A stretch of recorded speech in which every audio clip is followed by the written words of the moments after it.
March 4th, 2024, 7:45 p.m. Drivers on Interstate 40 in Nashville watch a small plane fall out of the night sky and slam into the grass beside the highway. It misses the eastbound lanes, packed with rush hour traffic, by 60 feet. Then it catches fire. 5 people on board: a father, a mother, 3 kids, 12, 10, and 7. A Canadian family on the last leg of a trip to Florida. None of them survive. Most crashes like this get one sentence: he ran out of fuel. Not this one. NTSB records show the pilot had topped off with over 50 gallons less than an hour earlier at a small airport in Kentucky. The tanks were nowhere near empty. Air traffic control caught something stranger. The runway was right there, close enough to land. He flew past it and radioed that he wanted to come back around. Minutes later, his engine was gone. It took federal investigators almost a year to explain how a plane with plenty of fuel suddenly had none reaching its engine. The answer came down to one detail, so small they needed a specialized test just to prove it existed. That's where this story starts. Victor Dotsenko was 43, a father of 3. He owned 2 contracting businesses in King Township, a small community just north of Toronto. His wife, Rima, was 39. Their kids, David, Adam, and Emma, went to a small private school. Teachers there would later call them some of the warmest kids they'd ever taught. This wasn't the family's first flight together. Dotsenko had owned his own plane since mid-2023, a Piper Turbo Lance II, 6 seats, turbocharged, retractable landing gear. Pilots call it a complex, high-performance machine, not the kind most people learn to fly in. Sit with that for a second. FAA and NTSB records show Dotsenko earned his private pilot's license in November 2022. By the time of the crash, he'd logged around 200 flight hours, 16 months of flying in an aircraft that demands a workload far beyond the trainers most pilots start out in. None of that stopped the family from leaving for Florida on March 4th, 2024. They left Ontario just after noon, refueled once in Pennsylvania, again in Kentucky. 2 legs down, everything ordinary. If you've ever driven a long stretch of highway with your kids finally asleep in the back seat, you know that feeling. Almost there, nothing left to go wrong. One more leg remained before Nashville. That's where everything starts to unravel. 7:15 p.m., the Piper lifts off from Mount Sterling, Kentucky, last leg of the trip, about 180 miles to Nashville.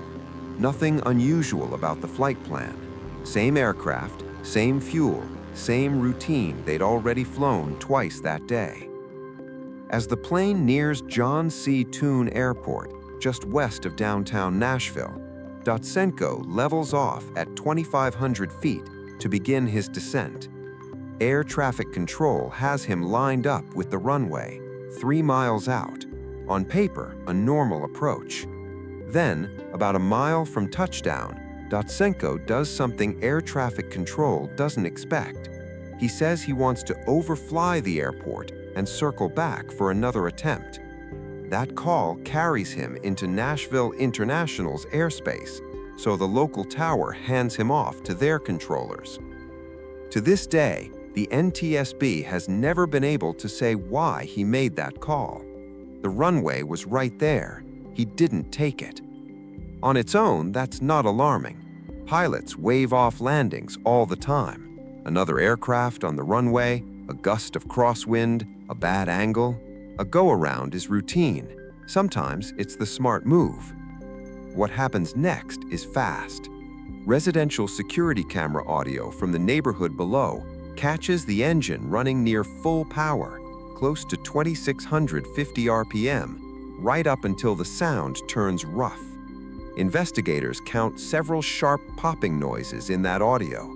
Then, nothing. Dotsenko radios that his engine has shut off. Controllers tell him the runway is still clear.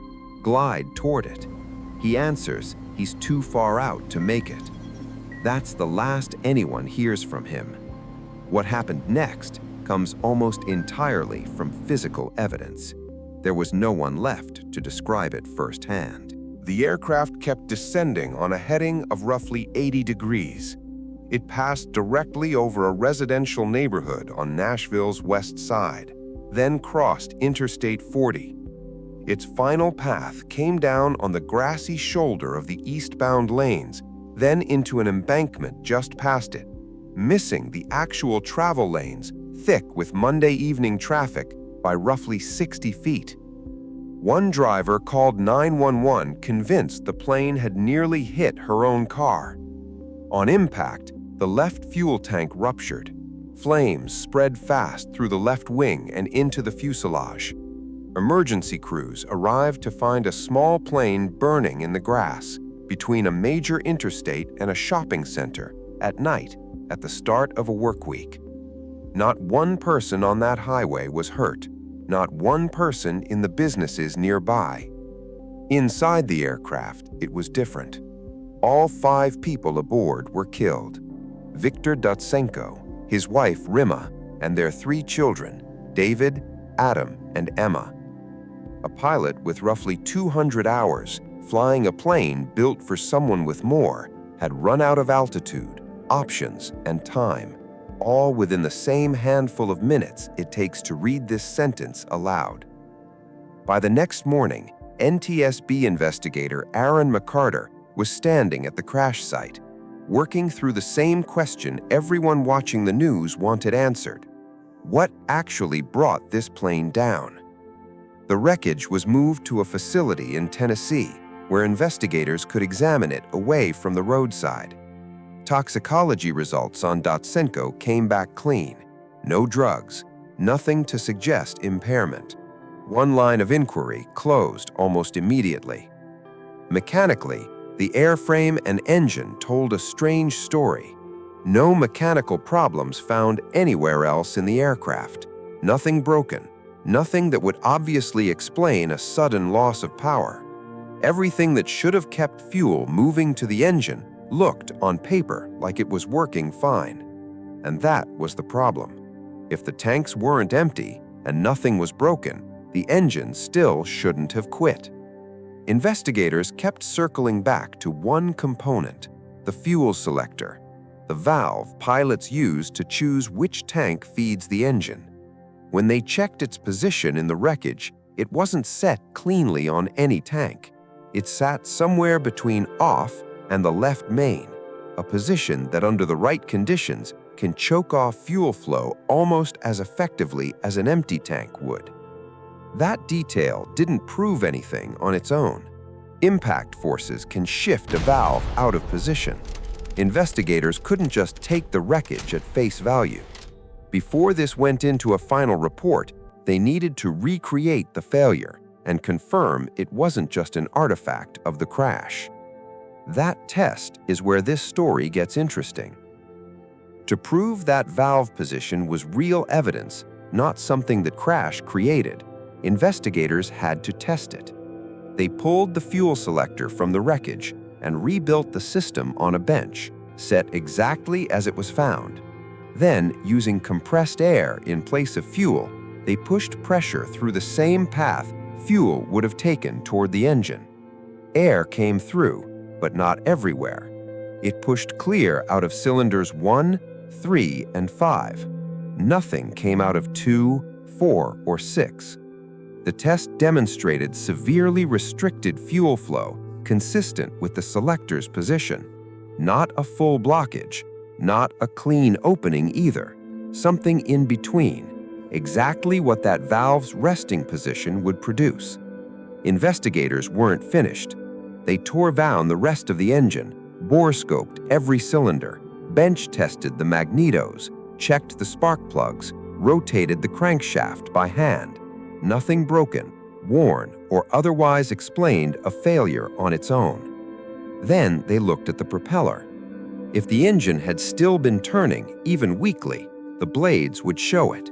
They didn't. Found largely intact, no sign of spinning under power when the plane hit the ground. That told investigators something important. This engine hadn't sputtered and faded. It had already stopped completely before the aircraft reached the highway. There's a real difference between an engine that runs out of fuel and one cut off from fuel still sitting in the tank. Investigators had just proven which one this was. Here's what the final NTSB report says happened at that valve. In the exact position it was found, the ports inside it weren't open at all. No path for fuel in either direction. The likely explanation isn't mechanical, it's procedural. The first line of the Turbo-Lance approach and landing checklist reads, "Fuel selector, proper tank." With nothing else wrong anywhere in the airframe or engine, investigators concluded Dotsenko likely reached for that selector himself sometime during the overflight or the approach right after it, and the selector likely wasn't fully seated. That's not a stretch, it's a documented failure mode. Months later, in a separate Piper accident, a student pilot made functionally the same mistake, moved the tank selector while prepping to land, didn't seat it, lost power. On these older selectors, there's no light, no digital readout, just a lever and a detent you have to feel for with your hand in the dark while flying. That's what makes this different from carelessness. Dotsenko was flying at night over unfamiliar airspace, midway through an unexplained go-around in an aircraft he'd logged only 75 hours in. The NTSB's own findings listed plainly: incorrect action selection, insufficient monitoring of instruments, clinical language for a very human moment. Investigators had their mechanism and their likely cause.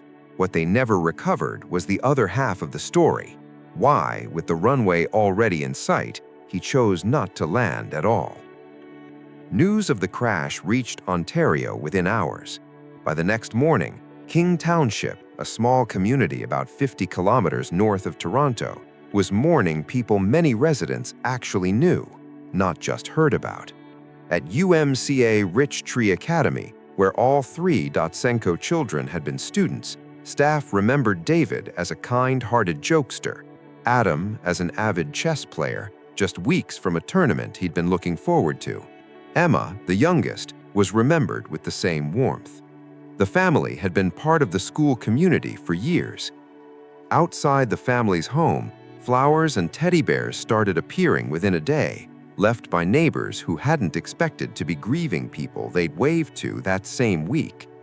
One neighbor remembered Victor as someone who loved tinkering with his cars and boats, always good for a conversation in the driveway. Rima's co-workers remembered her as warm and dependable, someone people genuinely liked having around the office. At the Brampton Flying Club, where Dotsenko kept his hangar, members remembered him as thoughtful and easy to talk to. One called it simply a terrible tragedy, the kind nobody there wanted to believe. King Township's mayor called it a loss for the whole community. He wasn't exaggerating. This wasn't a stranger's tragedy playing out somewhere far away. It was a family whose kids everyone's kids knew, in a town small enough that grief like this never stays contained to one house on one street. Fuel-related crashes like this one aren't rare, and they're not usually about carelessness in the way people assume. AOPA's Air Safety Institute ranks fuel-related accidents as the 6th leading cause of fatal general aviation crashes nationwide. Its own research calls the overwhelming majority of them preventable. There's a meaningful distinction buried in that data. Fuel exhaustion, genuinely running out, is treated in aviation circles as close to unforgivable, a planning failure. Fuel starvation is different. The fuel is there. Something between the tank and the engine simply isn't letting it through. That's exactly the category this crash falls into, and it's exactly why the wreckage told investigators nothing was broken, nothing needed to be. What safety instructors point to now is the window itself, not just the mistake. The NTSB placed the likely moment at some point during the overflight and approach, and that window only grew once Dotsenko chose not to land the first time. An extended approach at low altitude at night is exactly the kind of high workload stretch where a routine hand movement is easiest to make and easiest to leave unconfirmed. The advice flight instructors give because of cases like this one is almost embarrassingly simple. After moving a fuel selector, don't just feel for the click, look at it. Cross-check the fuel flow gauge. Treat any unplanned change mid-flight as a reason to slow down, not speed up. There's no villain in this story, no mechanical failure that could have been caught in a hangar the week before. Just a family of 5 at the end of what should have been an unremarkable travel day, undone by a lever that never quite finished its click. Victor Dotsenko spent 16 months working toward becoming the kind of pilot who could fly his own family to Florida. By every account, the flying club, the neighbors, his wife's co-workers, he was liked, hardworking, entirely unremarkable in all the good ways a person can be. That's part of why this case still gets taught in ground schools, not because the mistake was reckless, because it was so ordinary. Rima, David, Adam, and Emma didn't do anything wrong that night. They were passengers on the last leg of a trip, trusting the person flying the plane the same way any of us trusts the pilot up front on a flight we've boarded. That trust is usually earned back 1,000 times over. Here, it just wasn't enough. If this story stuck with you, that's exactly why we do this. Hit subscribe if you haven't. Drop a comment telling me what part of this investigation surprised you most, and it genuinely helps this channel keep telling stories like it. And if you want to see how a single hijacking permanently rewrote the rules of American aviation, the video linked next is for you. The plane hijacking that changed American aviation forever. One of the most consequential stories in this entire genre.